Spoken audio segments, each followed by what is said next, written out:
Hello friends, ఈ రోజు మనము కెపాసిటర్ అంటే ఏంటి, ఇండక్టర్ అంటే ఏంటి అని డిఫరెన్స్ తెలుసుకున్నాం. సరేనా? ఇప్పుడు కెపాసిటర్ తీసుకుంటే కరెంట్ని వెంటనే పాస్ చేయదు, ఎనర్జీని ఎలక్ట్రిక్ ఫీల్డ్ లో స్టోర్ చేస్తుంది.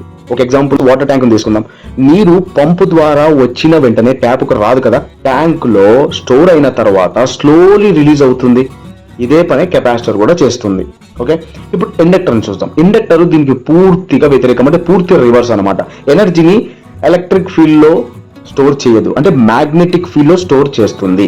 ఎగ్జాంపుల్ ఫ్యాన్ తీసుకోండి. ఫ్యాన్ ని స్విచ్ ఆఫ్ చేసిన తర్వాత కూడా ఫ్యాన్ కొద్దిసేపు తిరుగుతూనే ఉంటుంది కదా.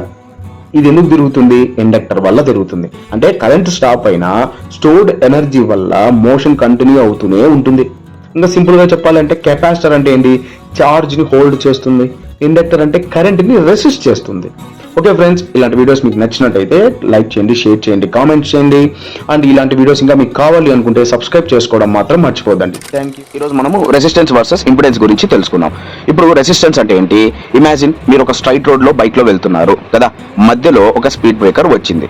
అవి ఏం చేస్తుంది? ఆ స్పీడ్ బ్రేకర్ వల్ల మనం బ్రేక్ వేస్తాం. బ్రేక్ వేయడం వల్ల ఏమవుతుంది? స్పీడ్ అనేది తగ్గుతుంది. అలాగే రెసిస్టెన్స్ లో కూడా కరెంట్ ని అపోజ్ చేస్తుంది. డీసీలో కరెంట్ ని అపోజ్ చేస్తుంది. దీన్ని రెసిస్టెన్స్ అంటారు. అది ఇంపిడెన్స్ అంటే ఇప్పుడు మీరు అదే రోడ్ లోనే వెళ్తున్నారు. ఓకే, కానీ ఈసారి speed breakers plus traffic signals plus road turns వస్తాయి.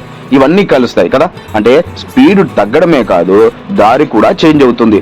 అంటే ఇంపిడెన్స్ లో ఏసీలో కరెంట్ ని అపోజ్ చేస్తుంది విత్ రియాక్టెన్స్ ప్లస్ రెసిస్టెన్స్ తో కలిపి. ఇంకా సింపుల్ గా చెప్పాలంటే రెసిస్టెన్స్ అంటే ఏంటి?